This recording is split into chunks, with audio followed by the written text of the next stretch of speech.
Magandang araw sa inyong lahat. The Office of the Vice President is deeply concerned about the welfare of Filipinos working and living in the Middle East as hostilities continue to escalate.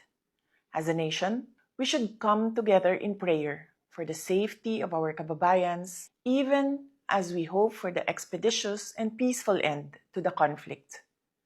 Sa ating mga kababayan sa Middle East, napakahalaga ng inyong kahandaan ngayon higit kailanman.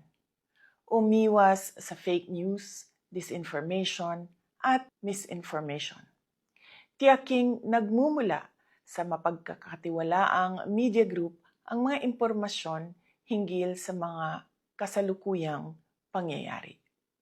Pakinggan ang payo ng mga otoridad para sa maayos na evacuation at iba pang mga importanteng hakbang para sa inyong kaligtasan.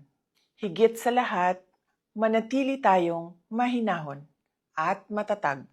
Dala-dala ang ating pananampalataya sa Diyos at pag-asa para sa kapayapaan. To all the governments involved in the conflict, we hope that you will always uphold the norms that safeguard humanity during these challenging times. Sabay-sabay nating pangalagaan ang buhay at kinabukasan ng bawat Pilipino. Syukran.